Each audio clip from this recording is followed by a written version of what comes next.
2023년 1월 6일 특별 새벽 기도의 네 번째 시간입니다. 평강의 삶을 세우는 좋은 관계를 위한 묵상의 시간을 오늘도 갖겠습니다. 사도신경으로 신앙 고백하겠습니다. 전능하사 천지를 만드신 하나님 아버지를 내가 믿사오며 그 외아들 우리 주 예수 그리스도를 믿사오니 이는 성령으로 잉태하사 동정녀 마리아에게 나시고 본디오 빌라도에게 고난을 받으사 십자가에 못 박혀 죽으시고 장사한 지 사흘 만에 죽은 자 가운데서 다시 살아나시며 하늘에 오르사 전능하신 하나님 우편에 앉아 계시다가 저리로서 산자와 죽은 자를 심판하러 오시리라. 성령을 믿사오며 거룩한 공회와 성도가 서로 교통하는 것과 죄를 사하여 주시는 것과 몸이 다시 사는 것과 영원히 사는 것을 믿사옵나이다. 아멘. 찬송가 439장입니다. 찬송가 439장 찬송하겠습니다.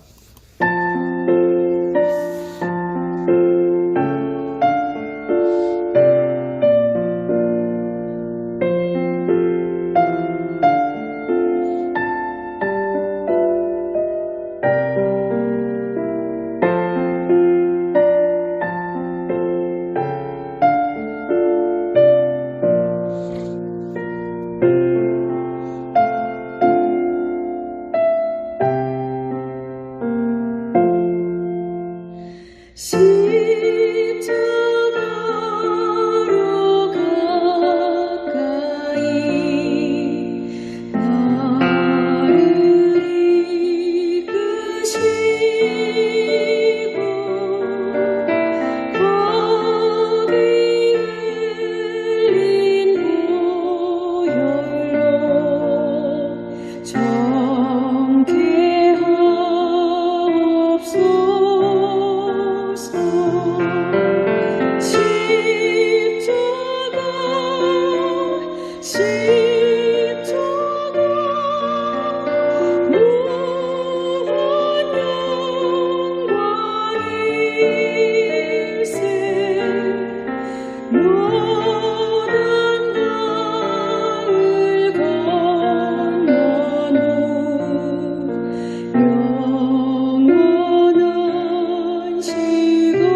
아멘.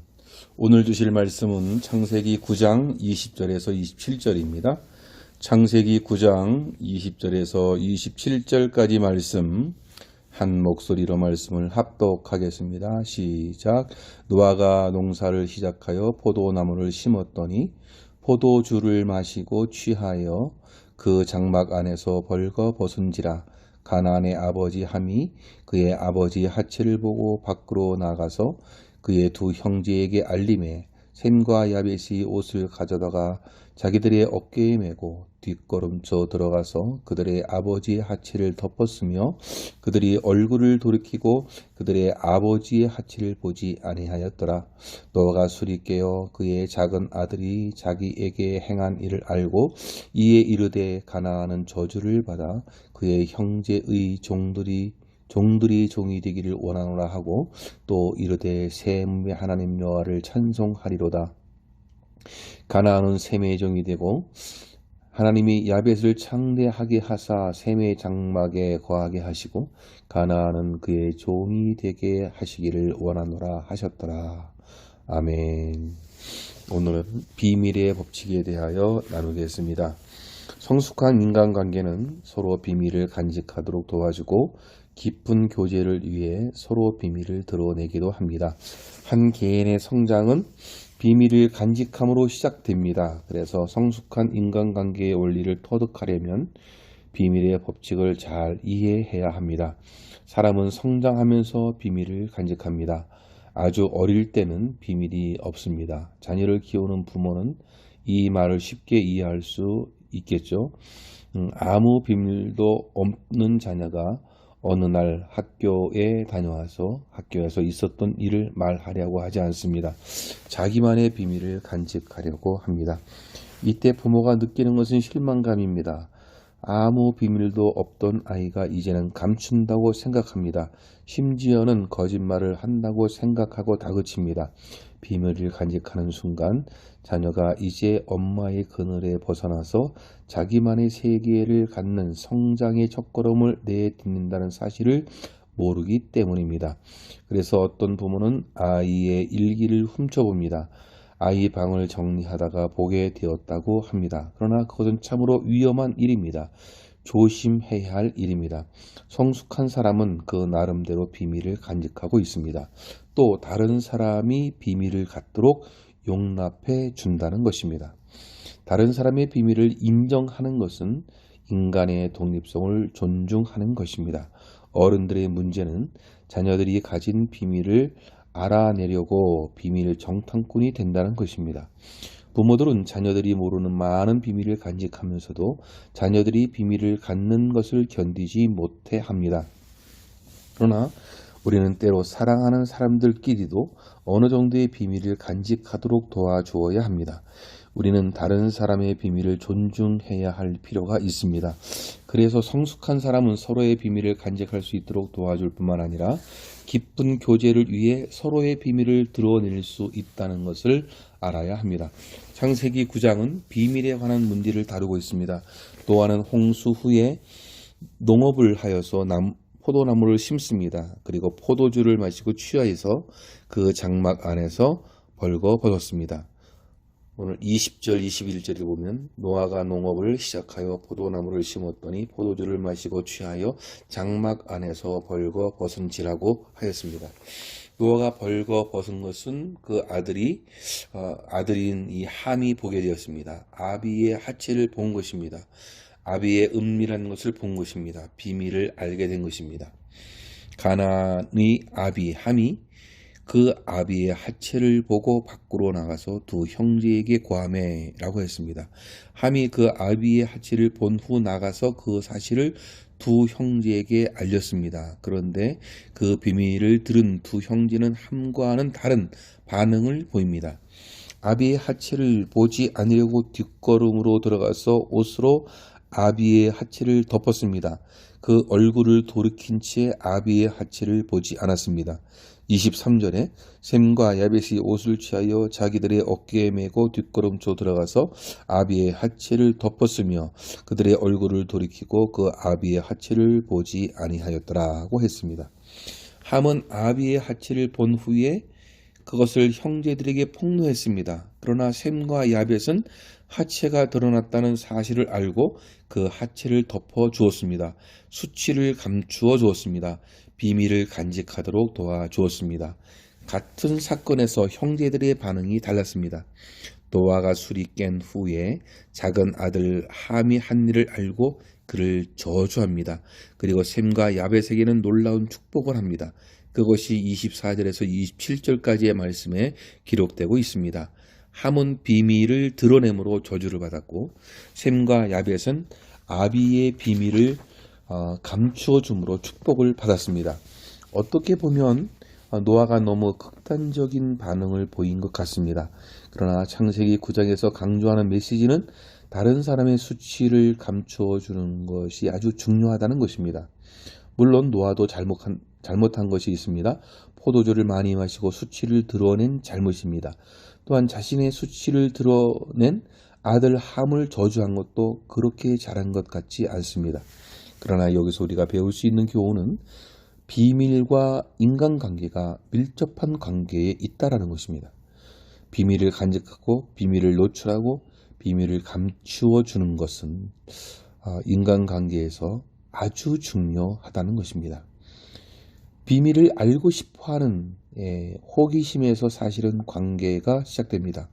하나님이 주신 선물이 호기심입니다. 그러나 이 호기심이 잘못 사용되어지면 아담과 하와처럼 죄를 범할 수 있습니다.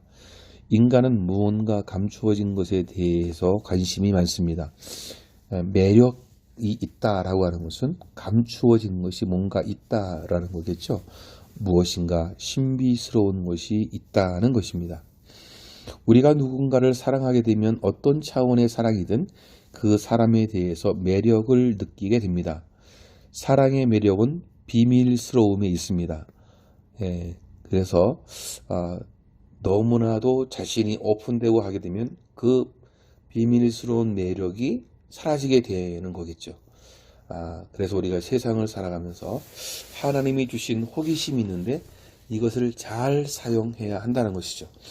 알버트 아인슈타인은 자신이 탁월한 물리학자가 된 것이 호기심 때문에 그랬다라는 거예요. 호기심. 그래서 그것을 연구하고 발견하고 하면서 탁월한 물리학자가 된 것입니다. 문제는 우리의 호기심이 잘못된 방향으로 가는 것입니다. 악한 방향으로 가는 것입니다. 넘어서는 안 될 선을 넘어서는 것입니다. 자기의 욕망을 충족시키는 쪽으로 발전해 가는 것입니다. 그래서 사랑의 기술 중에 하나가 자기를 어느 정도 감출 줄 알아야 한다고 하는 것입니다. 우리가 오늘 이 관계들을 잘 나누고 있는데요. 이 관계는 비밀을 드러냄으로 깊어지는 것입니다. 저 사람의 비밀을 알므로 내가 그 사람과 더욱 친숙해져 가는 것이죠. 서로의 비밀을 조금씩 드러낼 때 관계는 깊어집니다. 관계가 깊어진다는 것은 친밀한 관계 속으로 들어가는 것을 의미합니다. 이것은 어느 한쪽만이 아니라 서로의 비밀을 나눌 수 있고 그 비밀을 또 간직해 주어야 한다는 말입니다. 한쪽만이 비밀을 드러내면 상처받기 쉽습니다. 듣는 사람도 비밀을 간직해 주고 자신의 비밀을 서로 드러내고 서로 그 나눈 비밀을 간직해야만 합니다. 사랑한다는 것은 자신을 드러내는 것입니다. 자신을 노출시켜서 상대방에게 자신을 내어주는 것을 의미합니다. 조금 정리를 해보면 인간관계는 비밀을 알고 싶은 호기심에서 시작이 된다는 것이고 또한 비밀을 드러내므로 관계가 깊어진다는 것이고 그리고 그 비밀을 덮어줌으로 관계는 성숙해지게 된다는 것입니다. 노아의 아들들 중 함은 비밀을 덮어주는 데 실패했어요. 그래서 저주를 받았습니다. 반면 셈과 야벳은 아버지의 허물을 덮어주었고 그 일로 인해서 아버지와의 관계가 더욱 좋아졌다는 것입니다. 인간은 누구나 비밀이 있습니다. 이 비밀이라고 하는 것은 약점이 대부분입니다. 그 약점이 우리의 비밀이 됩니다. 우리가 모르는 사람의 이중성이 있습니다. 어떤 사람들은 좋은 게 있고 또 나쁜 것도 있어요. 그래서 이것이 다 이중성이죠. 모든 것이 퍼펙트한 사람은 아무도 없는 것이죠. 그래서 약점이 있기 때문에 모든 사람은 다 비밀을 가지고 있는 것이에요. 우리 내면에 있는 두려움 중에 하나는 갑자기 예고도 없이 누군가가 우리의 삶의 현장에 찾아오는 것입니다. 그때 우리는 혹시 감추어야 할 것이 무엇인지 찾게 됩니다. 그래서 눈에 띄는 것이면 무엇이든지 옷장에 넣어 버립니다. 인간 내면에 있는 두려움 가운데 하나가 은밀한 비밀들이 노출되는 것입니다. 그런데 그 비밀을 털어놓을 수 있는 대상을 만난다는 것은 굉장히 행복한 일입니다. 비밀을 털어놓지 못한 채 살아가는 것은 감옥에서 사는 것과 같을 수 있습니다. 그래서 고든 맥도날드 목사님은 비밀을 안고 사는 사람은 자기 자신을 감옥에 가두는 것이나 마찬가지다라고 했습니다. 아무에게나 비밀을 말할 수 없을 것입니다. 그래서 비밀을 덮어주고 감춰주고 싶은 사람을 찾고 있는지 모릅니다. 중요한 것은 비밀을 털어놓을 대상을 잘 선택해야 하는 것이죠. 잘못 비밀을 털어놓아서 더 큰 어려움에 빠진 분들을 봤습니다. 그 아픔, 자신의 약함, 상처를 안아주고 덮어줄, 치료해줄 사람이면 최고 좋을 것입니다. 사실 자신의 비밀을 간직하는 것도 고통스럽지만 다른 사람의 비밀을 간직하는 것도 고통스러울 수 있습니다. 다른 사람의 비밀을 덮어주는 것은 성숙해야만 됩니다. 그래서 믿음이 있는 사람, 믿음으로 잘 훈련된 사람이 되어야 하겠죠. 어떤 사람은 자신만이 알고 있는 비밀을 노출시켜서 자기가 특별한 존재인 것을 자랑하고 싶어하는 사람이 있습니다. 그러나 이것은 미숙한 사랑의 발로입니다. 그래서 우리가 십자가를 살아가는 이유가 여기 있습니다. 하나님은 우리의 모든 비밀을 십자가로 덮어주셨습니다. 인간의 모든 비밀을 다 아시고도 그 비밀을 간직하고 계십니다. 십자가의 사랑으로 우리를 덮으셨습니다. 여러분, 우리가 십자가로 나아가야 될 줄로 믿습니다. 주님께서 우리의 모든 비밀을 들어주시고 그 비밀을 덮어주실 것입니다. 우리는 옆에 있는 사람 참 중요하겠죠. 그 사람과의 인간관계도 너무나 중요합니다. 그래서 때로는 이 비밀의 법칙을 알고서 비밀을 오픈하고 비밀을 또 감춰주고 하는 그런 법칙들도 잘 알아야 하겠지만 우리는 날마다 십자가로 나아가서 우리의 비밀을 주님께 구하고 주님께서 그것을 덮어주시는 가운데 은혜를 받는, 그래서 옆에 있는 사람과도 그런 비밀도 나누고 또 그 비밀도 감춰준 관계가 되어서 성숙한 인간관계, 좋은 인간관계를 만드는 저와 여러분들 되어지기를 주님의 이름으로 축원합니다. 다 함께 주님께서 가르쳐 주신 기도로 새벽 기도를 마치겠습니다. 하늘에 계신 우리 아버지여, 이름이 거룩히 여김을 받으시오며 나라에 임하옵시며 뜻이 하늘에서 이루어진 것 같이 땅에서도 이루어지이다. 오늘날 우리에게 일용할 양식을 주옵시고 우리가 우리에게 죄 지은 자를 사하여 준 것 같이 우리의 죄를 사하여 주옵시고 우리를 시험에 들게 하지 마옵시고 다만 악에서 구하옵소서. 대개의 나라와 권세와 영광이 아버지께 영원히 있사옵나이다. 아멘. 계속해서 개인기도 하시다가 마무리하시길 바랍니다. 기도 제목을 드리면 사람들과의 관계가 성숙한 관계가 되게 해달라고, 다른 사람의 비밀을 덮어주게 하시고 나의 비밀을 터놓을 수 있는 성숙한 믿음의 사람이 있게 하시고 하나님 십자가로 날마다 나가서 나의 모든 것들을 주님께 구할 수 있도록 도와달라고 기도하시다가 마무리하시기를 바랍니다. 감사합니다.